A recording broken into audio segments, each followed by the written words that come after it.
ẹ dákun ẹ̀yin fáǹsì mi ṣé ọmọbìnrin tí ń sunkún ọkọ yìí sóòótọ́ ni àbí kọ́ńtẹ́ǹtì ṣe mo ti tó bíi bóyá àná ni mo ti ń rí fídíò yẹn mo tún wá rí another video rẹ̀ tẹ́nìkan tún draw it again ó mọ̀ tí ń jọ tòótọ́ bọ̀ bó bá sì jẹ́ kọ́ńtẹ́ǹtì náà ni all the same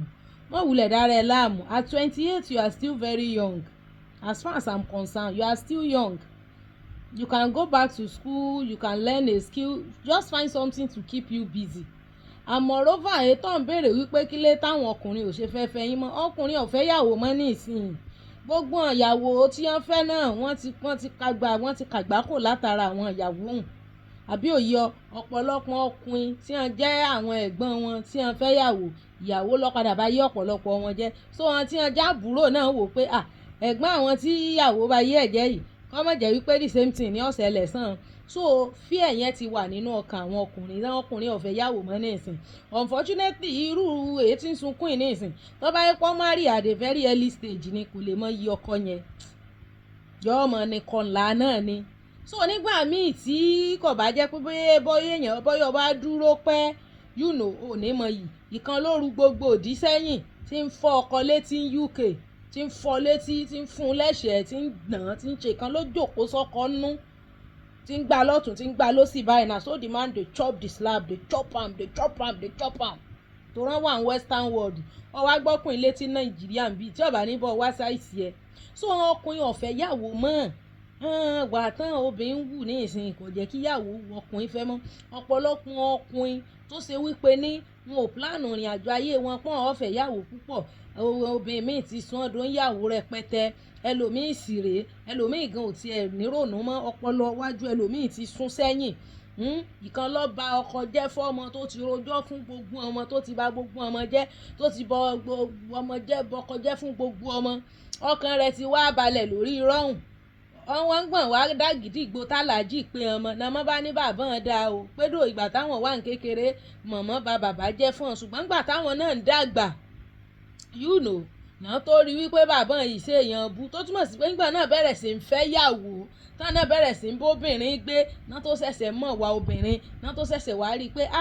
àṣé èèyàn dáadáa ń bàbá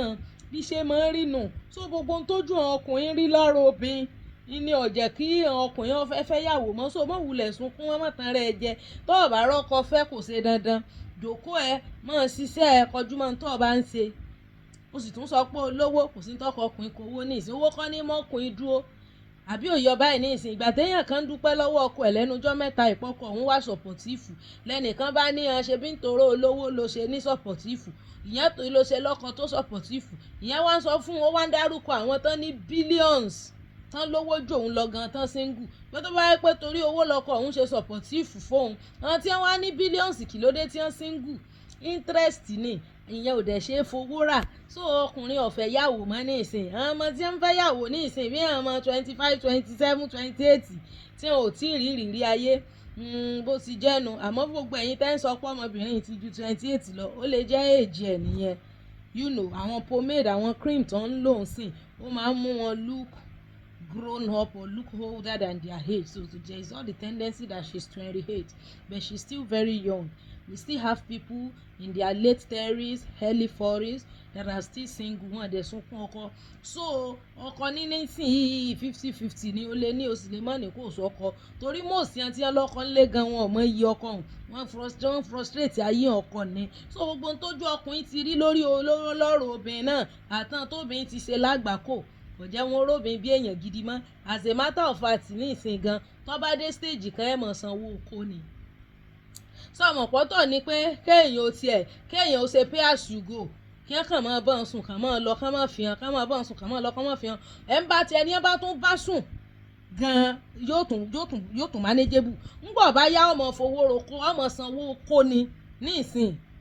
níbi táwọn obìnrin ọba stage ayé wọn dé fúnra wọn ọmọ fọkùnrin lówó kọ́ wá dùn wọn ọlọ́ọ̀bá ń gbọ́ gbogbo àti wọn fẹ́ yàwó lé orí ibú náà níyàwó mi kó bẹ́ẹ̀ lómi ìkan ló lò ṣe pé fọkọ pé wọn ò gbókù ẹ̀rí ilẹ̀ tó rà ilẹ̀ tó ṣe pé ọkọ tọ́ra ilẹ̀ tó kọ́lé sí i bàbá kọ́lé sí i kì í ṣèwọ àtọmọ rẹ náà lẹ́jèrè ilé lẹ́ẹ̀dógún léhùn ó ló kú ẹ̀ ní ẹgbẹ́ lọ ó lọkọ̀ òun sì mọ́ tọ́jú ń gba ayé rẹ̀ ńgbọ̀ wá kú tán ní ìsìn lọ́wọ́ ṣẹ̀ṣẹ̀ nìkan ọkùnrin kí wọ́n máa tọ́jú ìyàwó wọn èèyàn wá ń bí léèrè nǹkan mẹ́sẹ̀ṣẹ̀ pé tiẹ̀ tó kí ẹ̀rìn tó tọ́jú ẹ̀ ṣe bẹ́ẹ̀ pè náà lọ padà fi pa èpè ló fi gbá wọnú sàré bó ti rí nu ọkùnrin tí wọ́n ya gíràn náà yẹ ọ̀pọ̀lọpọ̀ obìnrin míì ọkùnrin tí wọ́n bá dá tí wọ́n símpù orí ibú lobìnrin máa ń kó bọ́n wọn ìpadà àrójú rere obìnrin so ọ̀pọ̀lọpọ̀ obìnrin míì ọlọ́mọ jìn ọ̀rọ̀ kọ ni toró ti mọ̀ pé bóun bá fún ọlọ́kọ ọ padà bá yí ọkọ ń jẹ́gbẹ̀yìn náà ni àwọn míì tí wọ́n fẹ́ yàwó náà ẹkún ni wọ́n ń sun gbáà lójoojúmọ́ ayé so kò sí ọkọ lẹ́níwì ẹ̀ mú ayé ẹ̀ lọ́kùnkúndùn padà síléèwé lọ́ọ̀rẹ́ wá ṣẹ́kọ́ wá bísínẹ́sì ṣe focus on whatever you are doing ọkùnrin ọ̀fẹ́ yàwó mọ́ ní ìsìn tọ́rọ̀ náà tí wọ́n fẹ́ yàwó lánàá orí ibú ni wọ́n kó bọ́n orí ibú náà obìnrin kó bọ́n rádaràda tán obìnrin ṣe ní ìsìn kò jẹ́ yàwó ọkùnrin fẹ́ mọ́ so kò sọ ọkọ ń bì kankan so orí mọ̀ sí ìyàwó kékeré ìyàwó kejì kẹta tẹ́ ẹ mọ́ bù yóò gan tún lójú àánú ni sọ̀wọ́n pọ́n ìyàwó kékeré tán máa ń pín orun fún bá bá sun ọ̀sẹ̀ kan bí wọ́n sun ọ̀sẹ̀ kan bò mí yóò náìsì ni so ọ̀rọ̀ obìnrin tí wọ́n wà ń gbòòrò ní ìsìn wọn ràn yànṣẹ́ wọ́n gbé lọ tán yányán tí ò ní padà wọ̀dún ẹ̀ mọ́ irú ètí ń sunkún ọkọ ìkọ́kọ̀ ẹ lọ rámọ́rú eléyìí lọ́wọ́ ọkọ èèyàn rámọ́rú yìí lọ́wọ́ ọkọ òun ò lè wá ilé mọ́ sí Jésù ó fi dé bẹ́ẹ̀ ni mo sọ fún yín yóò ní ọmọ wọn ó gbà lọ tán yányán tí ó bomi san ọ̀lọ́nù kò sí ní tó ṣe sí bóore ilé babaláwo wákàndíyàwó babaláwo ni torí babaláwo ti mọ̀ pé ò sí solution fún ṣòro tó gbé wá ẹni ó sì lè wúrú wa náà tó gbọ́kọ lọ yányán tó tọkọ ọmọ náà lè rẹ mọ́ sọ̀rọ̀ pé ọ̀nà náà rò yóò dùn lórí asán bó ti jẹ́nu it will get to a stage tó ṣe pé wọ́n ṣe mọ́ sunkún ọkọ kiri tírìtì nu nígbà látàrí pé ntọ́ ní ọmọ yìí rẹ̀ hàn tí wọ́n lọ́kọ wọn ọmọ yìí ọkọ yẹn so therefore most àwọn èèyàn tí náà nídìí ọkọ jẹ nílé rẹ ní fi ọmọ ọkùnrin náà ti ń kẹ́kọ̀ọ́ despite the fact pé òṣèré kankan fọkùnrin náà gbéyàwó tó ní jẹ́ wọ́n farabalẹ̀ ṣiṣẹ́ kẹ́ ẹ lè jèrè iṣẹ́ yẹn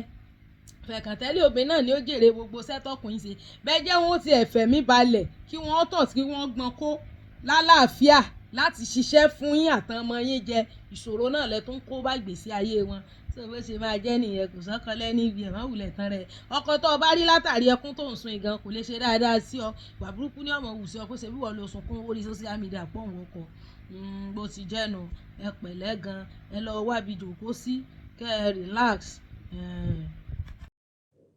ilé o ẹ jọ̀ọ́ ẹ torí Ọlọ́run mò ń wọkọ̀ o I'll be 28 years by next week ẹ jọ̀ọ́ ẹ bá mi wọkọ̀ ẹ jọ̀ọ́ ẹ̀yin ọkùnrin kí ló dé tẹ́ ẹ fẹ́ fẹ́ àwọn obìnrin mọ́ ẹ jọ̀ọ́ ẹ fẹ́ wà mo lówó lọ́wọ́ ẹ jọ̀ọ́ ẹ fẹ́ mi I need husband I need husband Nigeria please help me I need husband I'm begging you please help me I'll be 28 years by next week please I don't want to celebrate this 28 years alone please I need husband mo lọ́kọ o ló jẹ́ kí n wá sórí social media kí n wá sọ